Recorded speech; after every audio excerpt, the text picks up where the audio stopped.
Assalamualaikum warahmatullahi wabarakatuh. Pada kesempatan kali ini, Budian akan menjelaskan materi tentang menulis cerita pendek. Sebelum menulis cerita pendek, kalian harus tahu bentuk dari teks cerita pendek itu.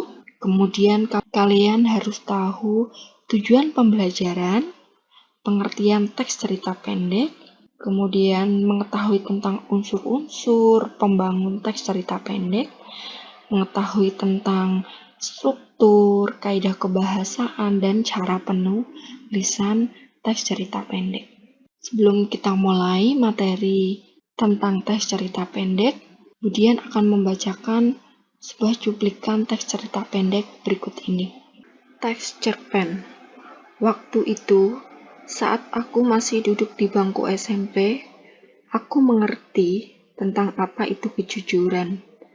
Pilihan untuk berbohong dan jujur, hal itu yang aku hadapi saat aku menghadapi ujian sekolah. Saat ujian, teman sekelasku banyak yang mencontek dengan berbagai cara. Ada yang membawa catatan kecil, hingga menyembunyikan buku di bawah meja. Nah, ini adalah contoh dari kutipan teks cerpen. Kali ini kalian akan mempelajari tentang teks cerpen, dan sebelum kalian mempelajari materinya, kalian harus tahu tujuan pembelajaran yang harus kalian capai. Yang pertama, peserta didik dapat menjelaskan pengertian teks cerita pendek dengan benar. Yang kedua, peserta didik dapat mendata unsur-unsur teks cerita pendek dengan benar. Yang ketiga, peserta didik dapat menelaah struktur cerita pendek. Yang keempat, peserta didik dapat menelaah kaidah-kaidah kebahasaan dalam teks cerita pendek. Dan yang kelima, peserta didik dapat mengungkapkan pengalaman dan gagasan dalam bentuk cerita pendek. Kita ke materi yang pertama. Apa yang dimaksud dengan cerpen? Dalam teori pengkajian fiksi karangan Burhan Nurgiantoro, dijelaskan bahwa cerpen adalah sebuah cerita yang selesai dibaca dalam sekali duduk, kira-kira berkisar antara setengah sampai 2 jam. Sedangkan menurut H.B. Jassin, cerpen adalah sebuah cerita singkat yang harus memiliki bagian terpenting, yaitu perkenalan, pertikaian, dan penyelesaian.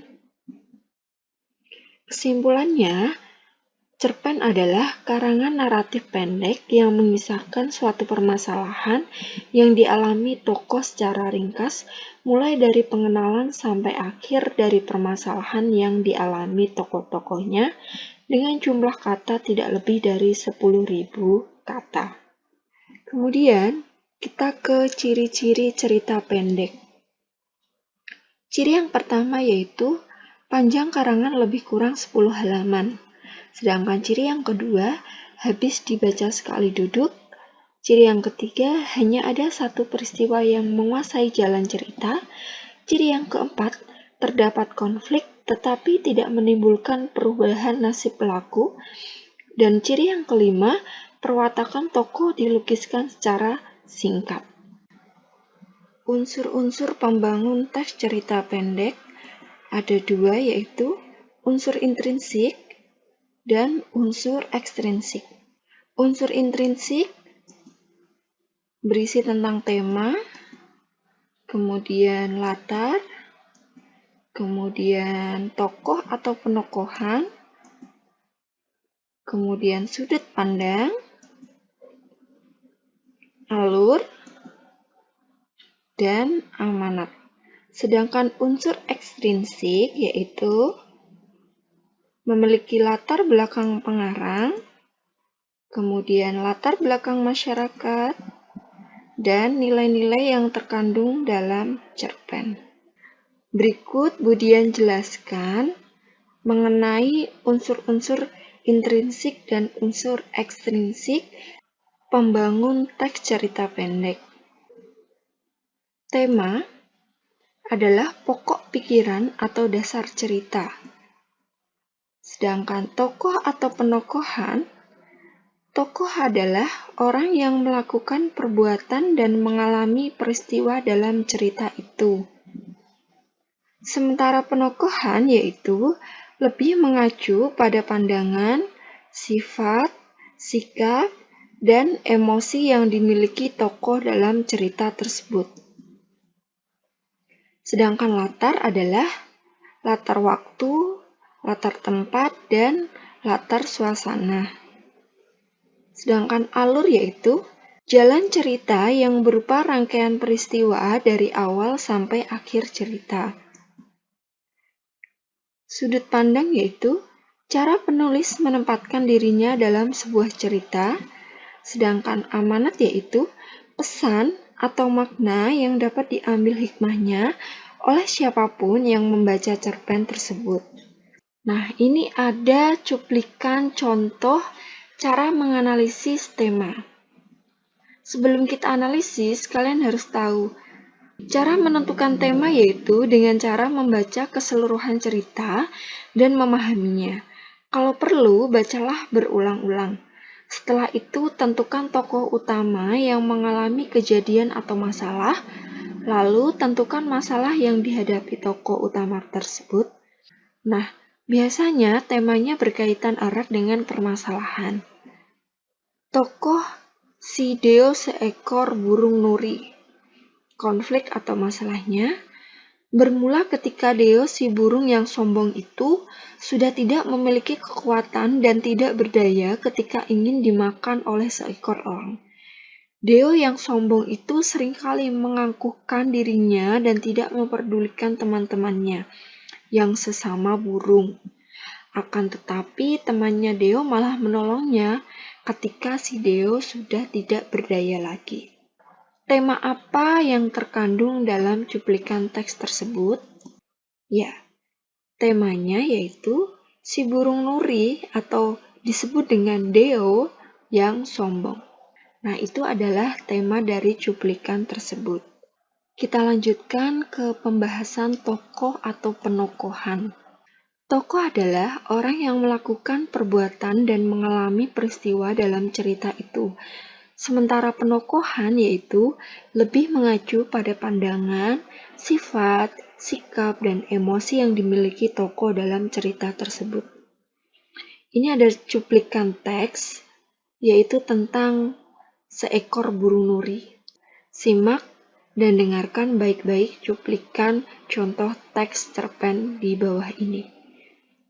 Deo seekor burung nuri tinggal di hutan luas bersama binatang lainnya. Merasa paling tampan, Deo menjadi sombong, tidak mau bergaul dengan teman-temannya dan suka memamerkan diri. Teman-temannya enggan bermain dengan Deo karena sikapnya itu. Pada suatu hari, Deo terbang sendirian mengelilingi hutan. Tanpa sengaja, ia menabrak ranting pohon yang tinggi. Sayapnya patah. Ia terjatuh ke tanah. Deo merasa kesakitan dan tidak dapat menggerakkan tubuhnya. Tiba-tiba, Deo mendengar suara elang di kejauhan. Suara itu semakin dekat. Deo sangat ketakutan. Jantungnya berdegup kencang. Ia begitu lemah dan tidak berdaya. Elang itu kini terbang melayang di atasnya, siap untuk menerkamnya. Ketika elang itu hendak memangsa Deo, sekawanan burung datang ke tempat itu. Mereka bersuara ribut untuk mengusir elang. Melihat sekelompok burung yang cukup banyak tersebut, elang mengurungkan niatnya, terbang menjauh dan mencari mangsa lain. Nah, kira-kira apa tokoh dan penokohan dari cuplikan teks tersebut? Ya, tokohnya yaitu Deo, seekor burung nuri. Sedangkan tokoh lainnya yaitu sekawanan burung atau teman Deo, dan tokoh yang ketiga yaitu burung elang. Sedangkan penokohan, karena ini penokohannya lebih ke pandangan sifat atau sikap, Deo yaitu burung yang sombong. Sedangkan sekawanan burung atau teman Deo memiliki penokohan yang baik hati, dan suka menolong. Sedangkan penokohan si elang yaitu adalah burung yang penakut dan jahat. Selanjutnya, kita membahas cuplikan teks tentang latar. Ya, latar dibagi menjadi 3, yaitu ada latar waktu, ada latar tempat, dan ada latar suasana. Berikut adalah cuplikan teks cerpen. Pagi ini nampak begitu cerah. Matahari mulai menampakkan sinar keemasannya. Dua remaja 17 tahun sedang asyik bersendau gurau di atas sepeda yang melaju kencang. Angin berhembus membuat jilbab keduanya berkibar dengan anggunnya. Latar waktu pada cuplikan teks tersebut yaitu di pagi hari. Sedangkan latar tempatnya berada di jalan raya dan suasananya sangat gembira, riang, dan bahagia. Selanjutnya, kita akan membahas cuplikan teks tentang alur. Ada 3 jenis alur, yaitu alur maju atau tahapan klimaks berada di akhir cerita, sedangkan alur mundur yaitu tahapan klimaks berada di awal cerita, dan alur campuran yaitu tahapan klimaks berada di awal dan di akhir cerita. Berikut cuplikan teks cerpen berjudul tentang rahasia. Pagi ini nampak begitu cerah. Matahari mulai menampakkan sinar keemasannya. Dua remaja 17 tahun sedang asyik bersendau gurau di atas sepeda yang melaju kencang. Angin berhembus membuat jilbab keduanya berkibar dengan anggunnya. Cuplikan teks tersebut memiliki alur maju. Kemudian ini ada cuplikan teks yang berjudul Bebas dari Tuduhan. Alhamdulillah, kalimat syukur itu pun diucapkan Laras dengan matanya yang berkaca. Akhirnya Laras pun terbebas dari tuduhan sebagai pihak bahwa dirinya membawa rokok ke sekolah. Tuduhan itu terbebas darinya setelah Rani dengan terbuka mengakui bahwa ia sengaja menaruh sebungkus rokok itu ke meja Laras. Dia mengaku bahwa hal itu dilakukan karena dia cemburu dengan perhatian para siswa kepada Laras. Normalnya, orang akan marah dan kesal jika kepada orang yang memfitnahnya, namun tidak dengan Laras. Nah, ini adalah contoh dari alur mundur. Karena apa? Karena tahapan klimaksnya ada di awal paragraf, yaitu tentang Laras terbebas dari tuduhan berbagai pihak bahwa dirinya tidak membawa rokok ke sekolah. Nah, ini berada di awal paragraf, jadi adalah alur mundur. Sedangkan alur maju yaitu tahapan klimaksnya berada di akhir. Selanjutnya kita ke sudut pandang. Sudut pandang adalah cara penulis dalam menempatkan dirinya dalam sebuah cerita. Sudut pandang dibagi menjadi beberapa bagian. Sudut pandang orang pertama tokoh utama yaitu penulis memposisikan orang pertama sebagai pelaku utama, biasanya menggunakan kata ganti orang pertama, yakni aku atau saya dalam ceritanya. Sedangkan sudut pandang orang pertama tokoh sampingan yaitu penulis memposisikan tokoh utama sebagai tokoh pembantu atau sampingan. Berikut adalah cuplikan kalimat teks cerpen. Aku melihatnya sebagai pria pemberani, tak kenal takut. Ia adalah kumbang alfa yang menjadi idola semua bunga. Nah, ini disebut dengan sudut pandang orang pertama tokoh sampingan karena memposisikan aku sebagai tokoh sampingan.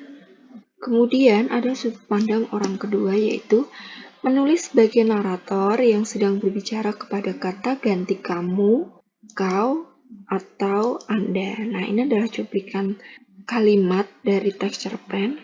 Malam tadi adalah malammu yang terburuk. Pacarmu pergi, keluargamu mengusirmu, dan pekerjaanmu hancur. Satu-satunya yang kamu inginkan hari ini saat kamu membuka matamu, hanyalah dirimu menghilang di telan bumi. Nah, ini terdapat kata ganti kamu, kamu, kamu. Jadi, ini adalah sudut pandang orang kedua. Selanjutnya, ada sudut pandang orang ketiga serba tahu, yaitu penulis menempatkan dirinya sebagai orang ketiga yang mengetahui semua kejadian terkait dengan tokoh utama, contoh ia atau dia. Selanjutnya ada amanat.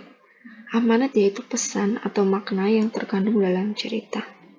Kita analisis tokoh si Deo seekor burung nuri.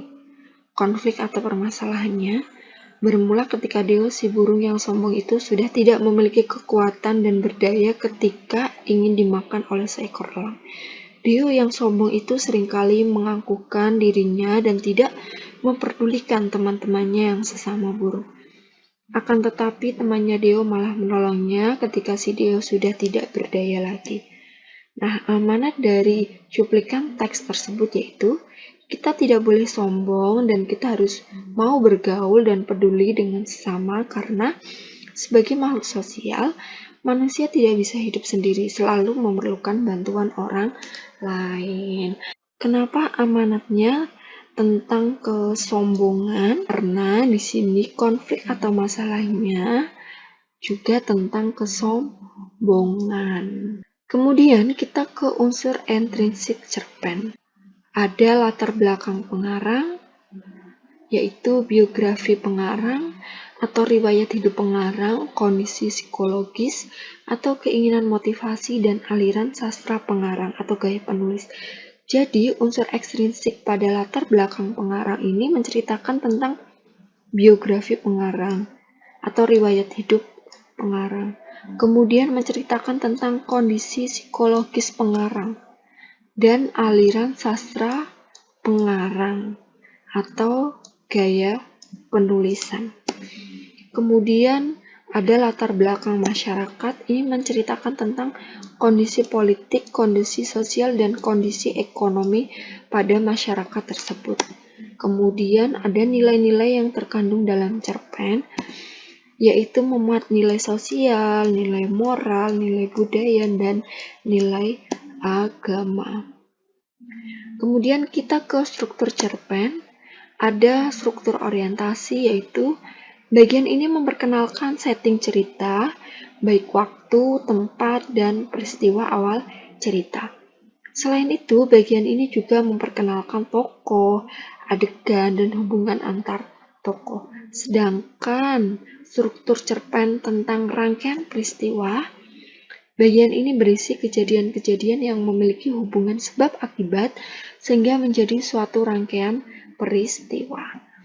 Kemudian ada struktur komplikasi, yaitu bagian ini berisi konflik atau permasalahan yang mencapai klimaks dan menuju pada solusi pemecahan masalah tersebut. Selanjutnya ada resolusi, yaitu bagian ini berisi solusi pemecahan masalah berdasarkan konflik yang terjadi. Resolusi juga dapat berisi cara pengarang mengakhiri cerita. Kalau orientasi itu tentang perkenalan tokoh, adegan, dan hubungan antar tokoh. Kalau rangkaian peristiwa berisi kejadian-kejadian atau sebab akibat dan menjadi satu rangkaian peristiwa. Selanjutnya, Budian akan membahas tentang struktur dalam teks cerpen. Yang pertama ada struktur orientasi, yaitu berisi tentang pengenalan tokoh, adegan, dan hubungan antar tokoh. Dan cuplikan teksnya seperti ini. Pagi ini nampak begitu cerah. Nah, ini adalah pengenalan tempat, ya, dan waktu. Matahari mulai menampakkan sinar keemasannya. Dua remaja 17 tahun sedang asik bersenda gurau. Ini juga memperkenalkan tokoh dan adegan. Angin berhembus membuat jilbab keduanya berkibar dengan anggungnya. Ini juga menampilkan sebuah hubungan antar tokoh, yaitu dua remaja 17 tahun. Kemudian struktur rangkaian peristiwa berisi kejadian-kejadian atau sebab akibat. Cuplikan teksnya seperti ini. Sudah 17 tahun mereka bersahabat. Orang-orang di sekitarnya selalu bingung melihat persahabatan mereka. Bagaimana tidak?